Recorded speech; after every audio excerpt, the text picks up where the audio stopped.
Olá, pessoal, como vai? Tudo bem? Eu sou a professora Soraya Pereira, a professora de vocês nessa disciplina de Gestão Integrada de Pessoas, e farei uma abordagem com vocês hoje sobre os tópicos das unidades 1 e 3. E passarei para vocês o material nessa disciplina que eu preparei para vocês, tá bom? Deixa eu mostrar aqui esse material, os slides, para poder a gente conseguir fazer um acompanhamento adequado dessa disciplina, certo? É importante que vocês entendam que todo material ele deve ser estudado, certo? Deve ser estudado as unidades 1, 2, 3 e 4, porque são unidades que serão contempladas nos questionários, nos fóruns, na prova final, mas a prova que vocês irão realizar, prova no decorrer da disciplina, abordará as unidades 1 e 3. Por isso que a nossa aula de hoje, essa videoaula, será uma aula que vai trabalhar esses dois tópicos, unidade 1 e unidade 3. Queria desde já desejar boas-vindas para vocês. Espero que vocês tirem o melhor aproveitamento desse conteúdo a ser repassado, onde eu irei fazer um traçado sobre os pontos principais até então abordado com vocês nas unidades, ok? É importante que vocês realizem uma interação na disciplina para que possa, sim, ter um melhor aproveitamento, conhecimento e uma abordagem satisfatória. Vou explicar para vocês também que as unidades 1 e 3, primeiro vai abordar uma explicação histórica do surgimento da gestão de pessoas, a unidade 1, e a unidade 3, ela vai abordar, já tem uma abordagem sobre treinamento e desenvolvimento e uma abordagem também sobre gestão e desempenho, certo? Então, o material está sendo aqui aberto, os slides, e o primeiro slide, como expliquei para vocês, dá as boas-vindas. Parabenizo os alunos por escolher o EAD Ateneu. Não deixe de acessar e participar dos fóruns, tira dúvidas, assistir os vídeos e responder todas as unidades no ambiente virtual.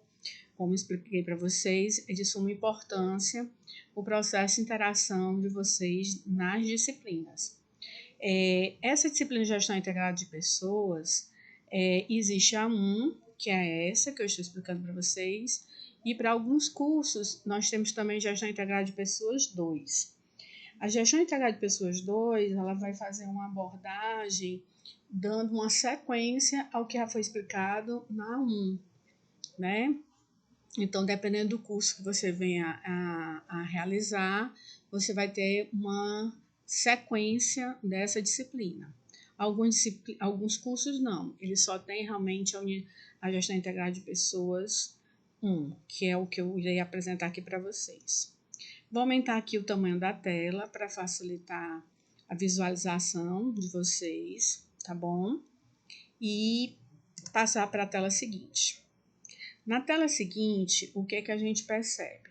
Nós percebemos que ele dá uma explicação, que ao final de cada unidade, você tem acesso a perguntas de fixação, que são exercícios a serem feitos por você, com o intuito de favorecer a fixação do conteúdo estudado, ok? Então é importante que vocês fiquem ligados nos lembretes, nos exercícios, nas perguntas, né, naqueles trechos onde há uma letra em negrito. Tudo isso é para fixar mais o assunto que está sendo abordado naquela unidade.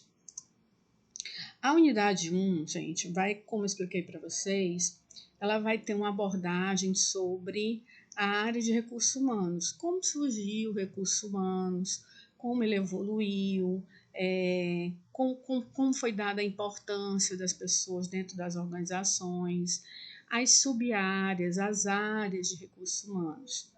Bem, vamos lá. O tópico 1 vai tratar sobre o histórico da administração de recursos humanos. O 2, as diversas concepções a respeito do homem e das organizações. O tópico 3 vai abordar o contexto da gestão de pessoas. O tópico 4, administração de recursos humanos. O tópico 5, a importância do suprimento de pessoal. O tópico 6, mercado de recursos humanos e mercado de trabalho. O tópico 7, a fixação da mão de obra como um dos objetivos da área de recursos humanos. O 8, como a área de RH, lida com a rotatividade pessoal. 9, a entrevista de desligamento. A 10ª, os custos da rotatividade pessoal. E a 11ª, o absenteísmo, que são essas ausências. É importante entender que a rotatividade é a entrada e saída de pessoal e o absenteísmo são essas faltas, esses atrasos, que ocorrem dentro de uma área empresarial.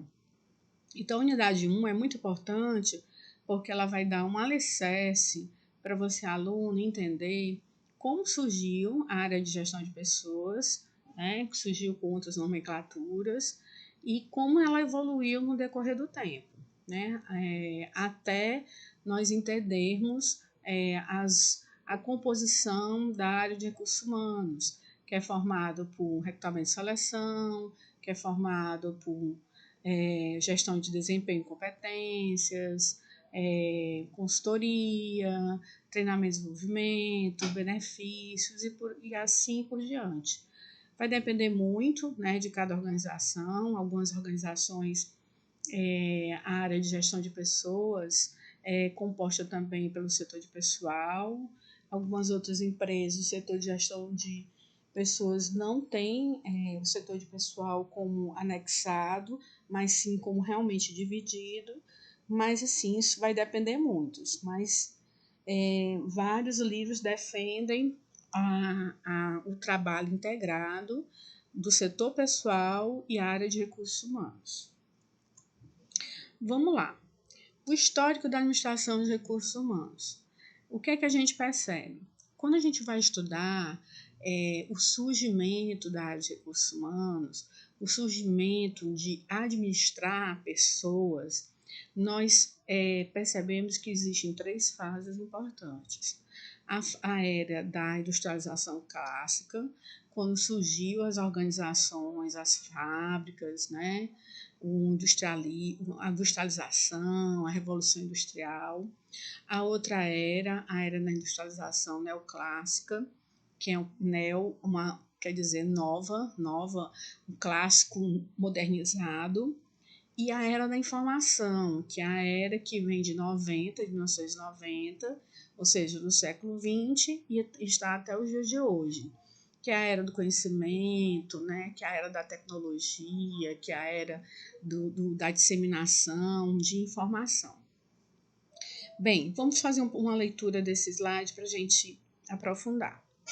A transformação da administração de recursos humanos ocorre ao longo do século XX, causando grandes mudanças comportamentais nas organizações.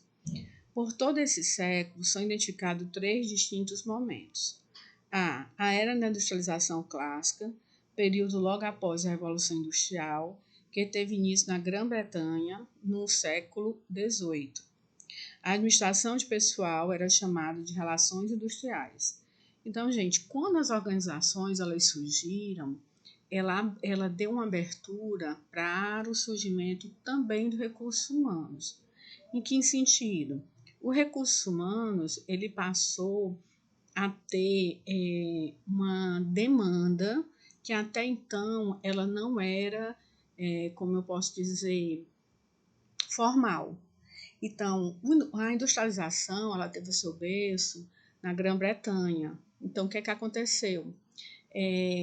Lá surgiu as fábricas, mas as fábricas aqui no Brasil, elas surgiram depois de, já no século bem mais avançado, e quando elas surgiram no século XX, mais ou menos no século XX, início do século XX, o processo das fábricas era um processo muito arcaico, não havia fiscalizações, não havia muitas regras, eles estavam ainda buscando encontrar padrões, mas existiam, as fábricas existiam. Então, era uma era clássica da industrialização. A era da industrialização neoclássica é o período que ocorre logo após a Segunda Guerra Mundial, entre as décadas de 1950 a 1990, caracterizado por grandes transformações mundiais. Então, nesse período do século XX, após a Segunda Guerra Mundial, o que a gente percebe? Que existem mudanças dentro da esfera fabril, né? Eles buscam realmente começar a adotar alguns métodos, alguns modelos que alguns estudiosos, administradores, pesquisadores se reportavam na época, e o recursos humanos, ele, por ser uma área de atuação nova, começou a se enquadrar também nesse processo, certo? Nós vimos que no tópico A, ele relata que o nome dado era relações industriais, não havia essa nomenclatura recursos humanos. Como hoje também, quando a gente fala de recursos humanos, muitas empresas não adotam mais nem essa nomenclatura recursos humanos, quem dirá relações industriais. Fala de gestão de pessoas, gestão de gente, gestão de carreira, gestão de talentos. Então, eles usam a nomenclatura que convém à proposta, a visão, a missão, os valores daquela empresa. No C, né, que é o outro momento, é a era da informação. Tem início na década de 1990 e caracteriza-se por transformações rápidas devido à tecnologia da informação.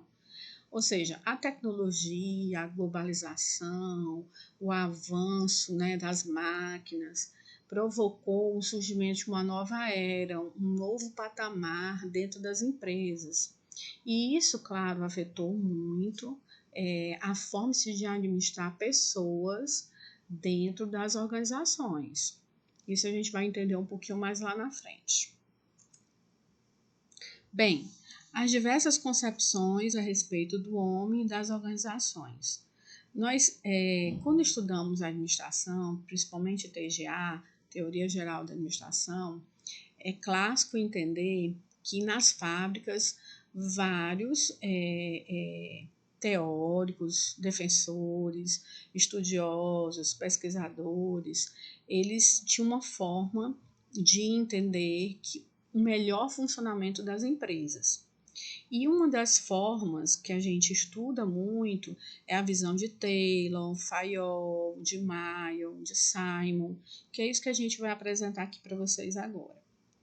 O Taylor é um dos defensores da teoria da administração científica. Ele apresentava uma visão de homem motivado por recompensas salariais. Então, Taylor, assim como Fayol, o que eles defendiam?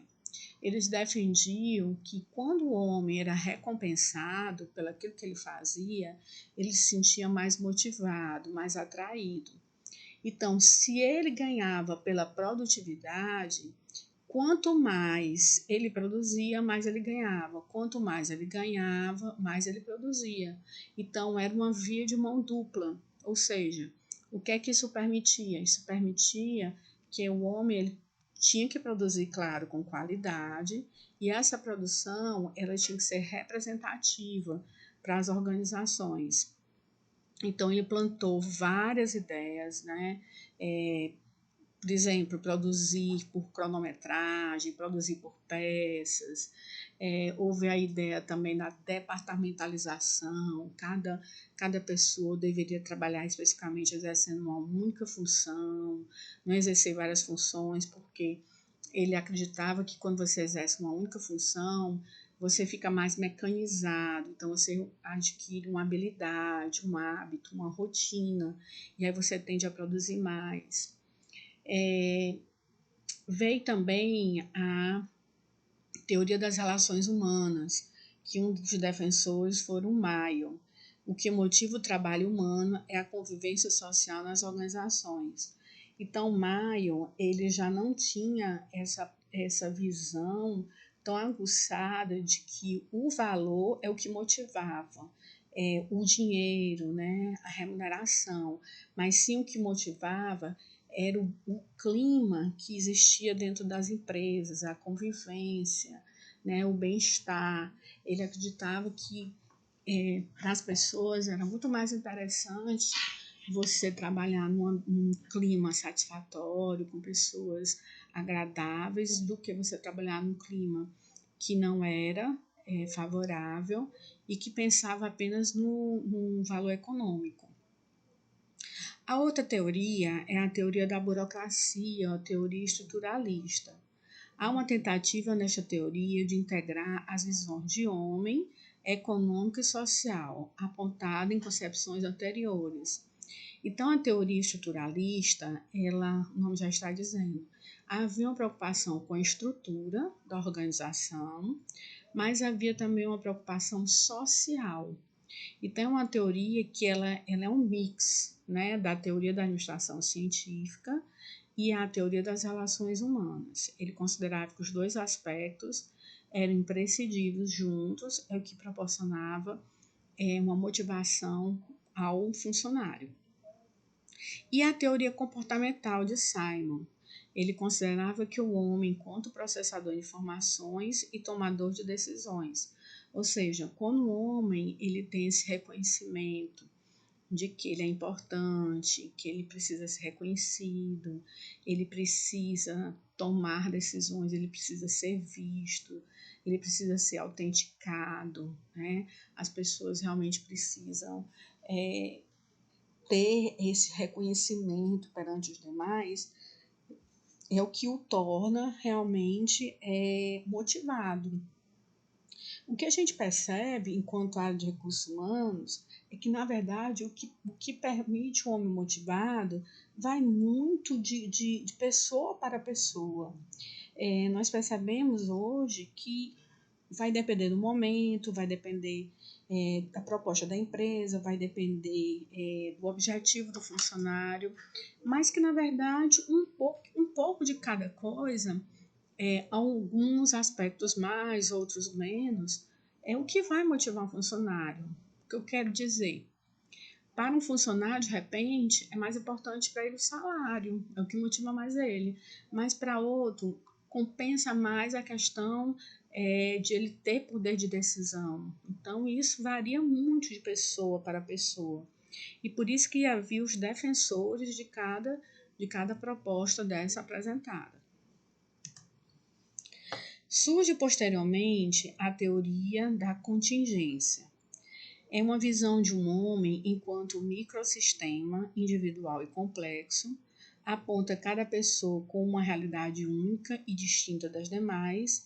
Nesta teoria, tudo é relativo, é uma contingência. A teoria da contingência ela é muito interessante porque ela tinha a visão de que o que motiva o homem é o momento que ele se encontra, é a situação onde ele está, né? Pode ser que em determinado momento o que motive ele é um determinado aspecto, e em outro momento, já pela situação que ele apresenta, é um outro aspecto. Então, não existe um único aspecto ou vários aspectos ao mesmo tempo que o motive. Vai depender do contexto onde ele está inserido naquele momento. Porque, como ele diz na teoria dele, ele faz parte de um microsistema que é um macrosistema maior que vai possibilitar ele entender que não vai ter um único aspecto que vai deixar ele motivado. Ele nunca vai se sentir assim completo, mas vão surgir situações que, dependendo do contexto onde ele está inserido, aquilo vai influenciar mais. Por exemplo, um funcionário que está com dívidas, né? Então, com muitas dívidas e tem contas a pagar, né? Além do convencional. Então, o que é mais importante para ele é a recompensa salarial. Então, se ele tiver trabalho, que ele possa trabalhar, fazer extra, trabalhar em outro local, é o que vai motivar ele. Se ele estiver no patamar da vida dele, onde ele já atingiu vários objetivos financeiros dele e ele sente a necessidade de se sentir reconhecido. Então, ele já está em outro momento. É isso que a teoria da contingência explica. Em relação às mudanças ocorridas na administração de RH, entenda 3 diferentes formas de atuação. Ele está querendo dizer o seguinte: ele explicou as teorias e agora ele vai explicar os 3 momentos da área de RH.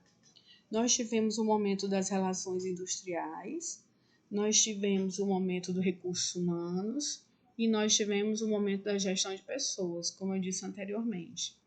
As relações industriais, ela era uma era da gestão de pessoas onde a proposta era cumprir as exigências legais. É algo muito próprio do setor de pessoal. Se você perguntar para um gestor do setor de pessoal e perguntar a ele quem é o chefe dele, existe uma possibilidade de ele responder que o chefe dele são as leis. E se você perguntar para um gestor de recursos humanos, quem é o gestor dele é um gestor administrativo, né, convencional. Então, nós temos a era das relações industriais, do RH e da gestão de pessoas.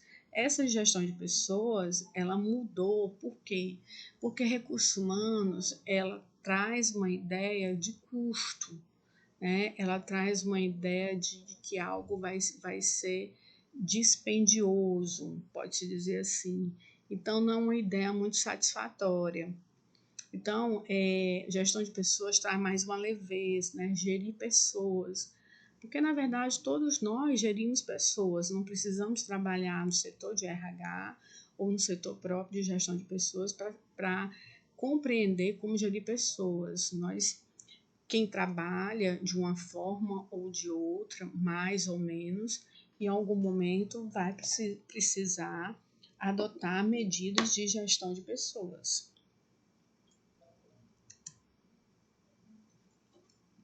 Então, vamos entender o contexto da gestão de pessoas. Sem organizações e sem pessoas, certamente não haveria gestão de pessoas ou recursos humanos. As empresas são constituídas de pessoas e dependem delas para atingir seus objetivos e cumprir sua missão, sua visão através dos seus valores. E para as pessoas, as empresas constituem o meio através do qual elas podem alcançar vários objetivos pessoais. Ou seja, para poder a gestão de pessoas funcionar, é importante a gente entender que uma demanda ela surgiu, né? Qualquer profissão, qualquer atuação, ela surge de uma necessidade, de uma demanda, ela não surge do nada. E a gestão de pessoas, da mesma forma, ela surgiu por quê? Porque as organizações, elas tinham propostas que elas precisavam de quê? De uma área de atuação que pudesse dar suporte à empresa, nesse aspecto quesito pessoas, tá? Segundo tópico, conceitos como empregabilidade e empresabilidade são usados para indicar, de um lado, a capacidade das pessoas em conquistar e manter seus empregos, e de outro, a capacidade das empresas em desenvolver e utilizar as habilidades intelectuais e capacidades competitivas dos seus membros. Interessante o seguinte, dentro do aspecto empresa, empregabilidade é a capacidade que eu, enquanto pessoa empregado, eu tenho de conquistar empregos e me manter nesses empregos. Quer dizer, é algo que depende do empregado. A empresarialidade é o contrário, é algo que depende da empresa. É a capacidade que a empresa tem de manter esses talentos. É a capacidade de desenvolver esses talentos, porque os talentos que existem dentro das organizações, eles precisam ser desenvolvidos. O funcionário ele tem sede de desenvolver essas habilidades intelectuais, né? Do crescimento dentro da instituição. Então, é isso que vai fazer ele realmente se tornar competitivo entre os demais membros. Administração de recursos humanos. Bem, existem dois princípios básicos para se entender a moderna conceituação da área de recursos humanos, ou também chamada de gestão de pessoas. Gente, é o seguinte, o recursos humanos, ele pode ter aquela visão tradicional, que não é a visão usual nos dias de hoje, não quer dizer que é o correto, porque tem organizações que ainda preferem atuar com recursos humanos tradicional. E nós temos um recurso humanos mais moderno, que é aquele recurso humanos que tem uma visão de assessoria. Vou explicar para vocês. Quando você tem uma visão ou quando existe uma atuação do RH dentro de uma empresa, onde o RH ele tem muito mais uma função burocrática, ele tem muito mais uma função técnica, ele tem muito mais uma responsabilidade de linha. O chefe de cada setor é que comanda cada setor e o RH fica lá na posição dele, quando requisitado, é que ele vai atuar. É uma visão do RH de responsabilidade de linha.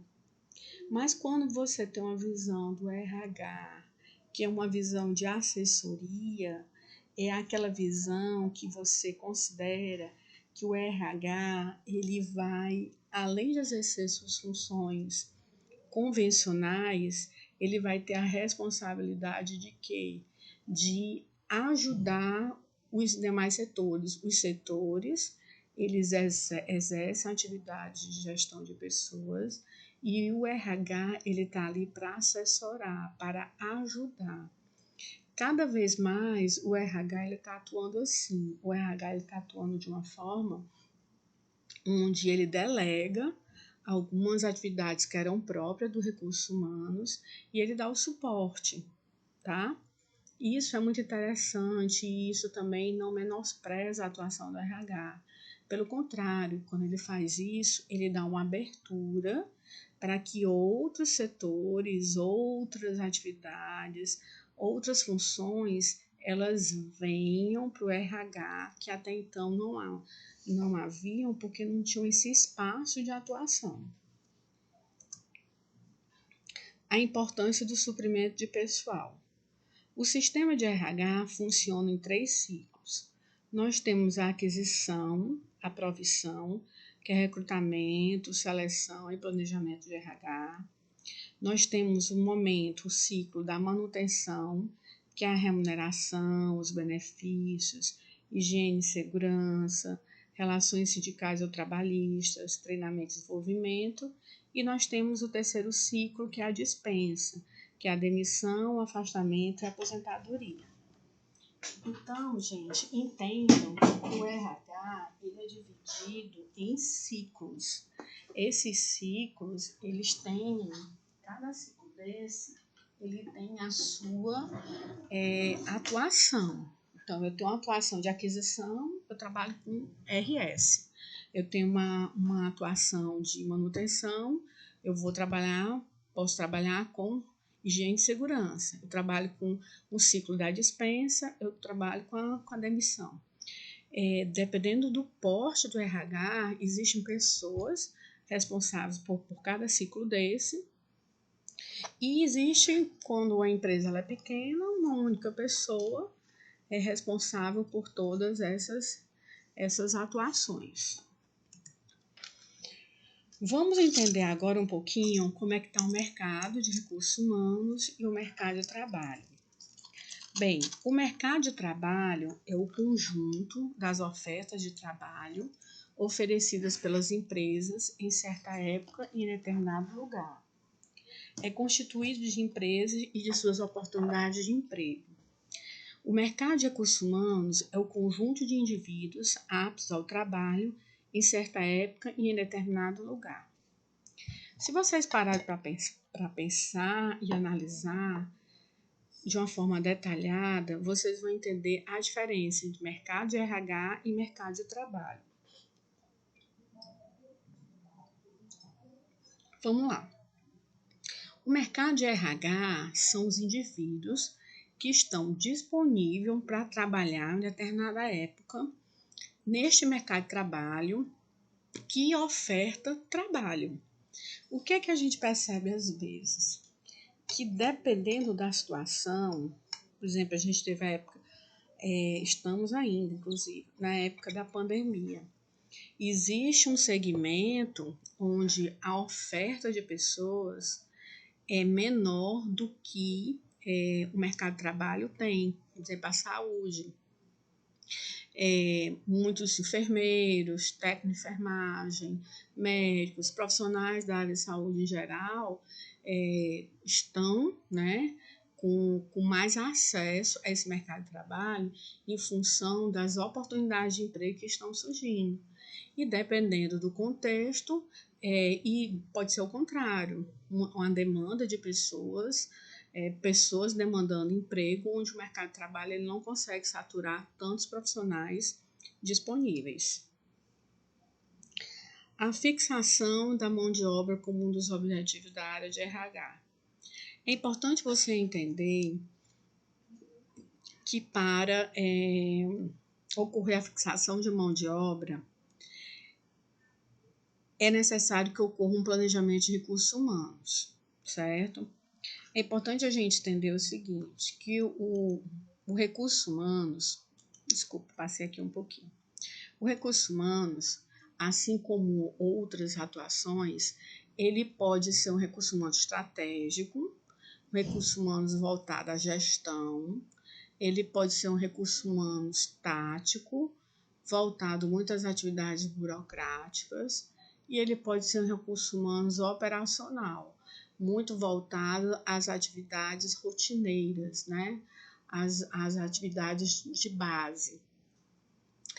Quando a gente estuda gestão de pessoas, a gente estuda para ter uma visão estratégica e, claro, em alguns momentos tendo um planejamento tático, atividades táticas. Rotatividade pessoal e absenteísmo. Expliquei para vocês inicialmente, né, que o turnover é essa entrada e saída de pessoas dentro da organização. A gente consegue muito entender como funciona o RH de uma empresa quando a gente compreende essa entrada e saída de pessoas. Essa rotatividade, ela não é bom que ocorra essa rotatividade, porque essa rotatividade ela vai provocar o quê? Um desgaste da empresa e também um desgaste para o próprio funcionário, que muitas vezes demora um pouco até conseguir atingir o ápice, né, de compreensão da empresa, de adaptação e assim por diante. Então, o turnover é uma realidade incontestável, provocado pela conjuntura econômica, por problemas estruturais, por iniciativa do empregador ou por interesse do empregado. Não há dúvidas de que ele provoca uma descontinuidade, ainda que temporária, no fluxo operacional. Como eu disse para vocês, nada interessante, né? Nem para a empresa e nem para o funcionário. O absenteísmo designa o montante de faltas no trabalho, bem como atrasos e saídas antecipadas acontecidas durante um determinado período e que interferem amplamente no faturamento da empresa. Vocês imaginam aí, se for contabilizado todos os atrasos, todas as faltas, todas as saídas antecipadas, todas as entradas e saídas do turnover, o que a empresa não vai perder, né? De nível de produtividade, de desempenho, de concentração. Então, o RH, ele precisa, dentro esses dois problemas, ter estratégias que possam reduzir a taxa de turnover e de absenteísmo, que nós sabemos que existem várias estratégias, por exemplo, o funcionário só vai ter direito àquele benefício se ele não faltar, ou se ele não atrasar, ou se ele permanecer durante um determinado período na empresa. Então, existem algumas estratégias que são utilizadas pelas empresas em consonância com a RH para deixar esse funcionário, principalmente os talentosos, dentro da organização.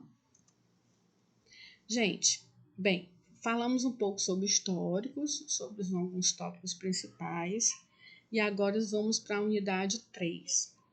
A unidade 3, ela vai falar sobre treinamento e desenvolvimento, no segundo momento, e vai iniciar falando da avaliação de desempenho, tá? Então, vamos entender um pouquinho para poder ficar mais fácil da compreensão.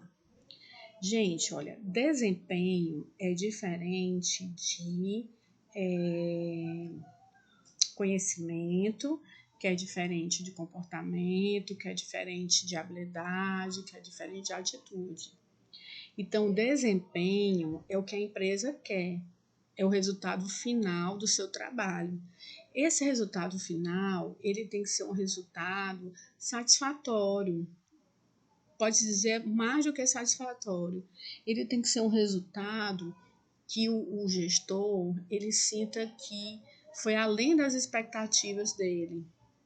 Então, o desempenho é o resultado final, palpável, concreto do esforço de cada um. Dá-se através do comportamento, ou seja, através daquilo que se faz e como se faz. Então, assim, eu só vou ter um bom desempenho se eu tiver um comportamento satisfatório. O desempenho, ele é fruto do meu comportamento. Então, por isso que muitas organizações, elas trabalham primeiro com o comportamento dessas pessoas para poder trabalhar o desempenho.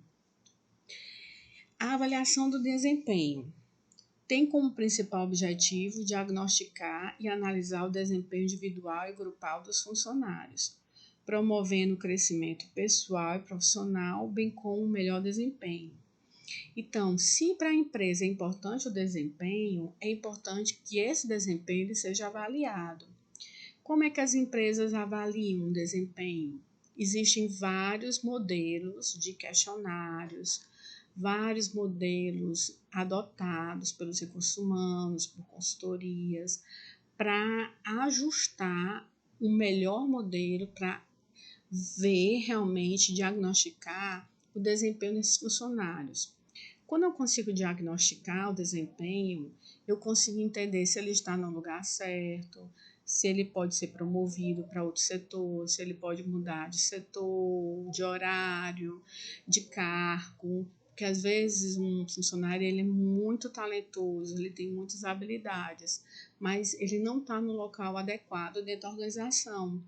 Quando ele foi admitido, ele até tinha essas qualidades próprias, mas no decorrer do tempo, outras foram sendo mais abundantes. Os métodos mais empregados para você avaliar o desempenho dos funcionários é o relatório verbal, o relatório escrito, a escala gráfica, o método da escolha forçada, o método de pesquisa de campo, o método dos incidentes críticos, o método de 360 graus e a avaliação participativa por objetivos. Olha só, esse método de escolha forçada é um modelo onde vocês podem perceber que existem aspectos, por exemplo, o funcionário apresenta produção elevada, você vai ter que dizer se sim ou não. Se sim, é mais, se não, é menos. Então, para cada quadrado desse, né? O que é quadrado não, né? Retângulo desse, existem perguntas em relação a um funcionário, que quem pode responder é o seu gestor, quem pode responder é uma pessoa que trabalha com ele, isso é definido. Mas ele é forçado a responder ou mais ou menos, ou sim ou não. No final, é feita uma soma, né, do que é positivo ou do que é negativo. E é interessante que vocês percebam que as perguntas elas são muito diretas. Por exemplo, gosta de reclamar? É uma pessoa que tem medo de pedir ajuda? É uma pessoa que conhece o seu trabalho? Então, força realmente a pessoa que está respondendo a dizer o que ele pensa. O método dos incidentes críticos, ele também faz um paralelo entre um ponto positivo e um ponto negativo.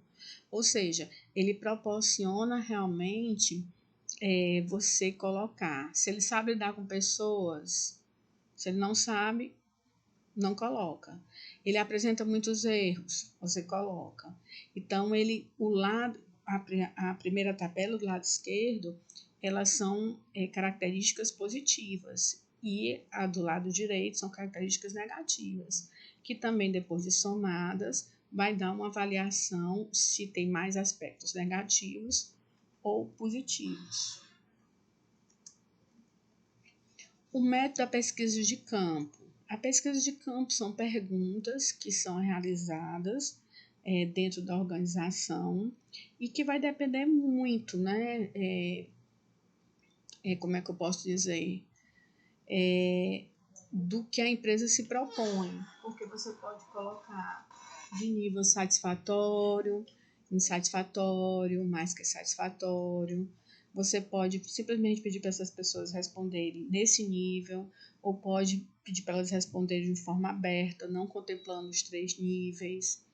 E elas têm propostas, né, como vocês podem perceber, avaliação inicial, análise complementar, planejamento e acompanhamento. Então, se eu tenho uma pergunta voltada a acompanhamento, não pode ser uma pergunta que esteja dentro do campo análise complementar. Então, cada pergunta ela tem um sentido e uma proposta. O método da escala gráfica, eu particularmente gosto muito, porque ele é um método que ele é explicativo, ele é autoexplicativo. Ele tira muito essa questão da subjetividade. Por exemplo, eu quero verificar a produção do funcionário. Ele explica o que quer dizer método de produção. Produção quer dizer a quantidade de trabalho realizado. O que é ótimo dentro do método da escala gráfica? É sempre ultrapassar os padrões. Então, se ele é um funcionário que sempre ultrapassa os padrões, então eu coloco um X no tópico ótimo. Mas se ele é um funcionário que às vezes ele está abaixo do padrão, eu coloco um X no campo sofrível. Então, muito interessante esse método, porque ele explica o que quer dizer cada fator desse, e ele explica o que quer dizer ótimo, bom, regular, sofrível e fraco para cada fator desse. A avaliação 360 graus é uma avaliação difícil, mas muito interessante, porque é aquela avaliação que eu me autoavalio, o meu superior me avalia, os meus subordinados, os meus liderados me avaliam, os meus colegas que trabalham comigo me avaliam e os meus clientes também me avaliam. Ok? Vamos agora para o nosso último tópico, que é a respeito de treinamento e desenvolvimento. Gente, treinamento é diferente de desenvolvimento. O que é treinamento? Treinamento, assim como a gestão de desempenho, é uma área de atuação do recursos humanos. O treinamento, ele objetiva oferecer cursos para você exercer a função que você está no momento. O desenvolvimento, ao contrário do treinamento, ele busca oferecer cursos para uma atuação que você pretende desenvolver futuramente. Vamos ler para poder ficar mais fácil de entender. Vamos entender aqui como é que nós estamos de slides. Estamos bem, já estamos no 23º, ok? Então, vamos lá. O meio para desenvolver a força de trabalho a partir dos cargos envolvidos. Ele é um meio para um adequado desempenho no cargo e estendendo para uma nivelação intelectual por meio da educação geral. Ele é um preparo da pessoa para o cargo, enquanto o propósito da educação é o de preparar a pessoa para o ambiente dentro e fora do seu trabalho. Então, aqui, esses 3 momentos, eles dão conceitos de treinamento. Ele diz que o treinamento ele tem um propósito a curto prazo, com conhecimentos e habilidades técnicas para um propósito definido. Já o desenvolvimento, ele é um processo a longo prazo, pelo qual o pessoal gerencial aprende conhecimentos conceituais e teóricos para propósitos genéricos. É aquilo que eu expliquei, para o depois. Um processo de treinamento, gente, a curto prazo, ele está repetitivo aqui, né? Desculpa. É importante, assim, esse é o X da questão do conhecimento, treinamento e desenvolvimento. Quando a gente tem uma disciplina de treinamento e desenvolvimento, se trabalha muito nessas 4 fases. Quando você implanta um processo de treinamento e desenvolvimento na empresa, você não implanta do nada. Você tem que ter um fluxo. E o fluxo é o levantamento de necessidade de treinamento, que a gente chama LNT, que é o primeiro momento que você vai fazer um estudo, uma pesquisa da necessidade de treinamento para aquela empresa.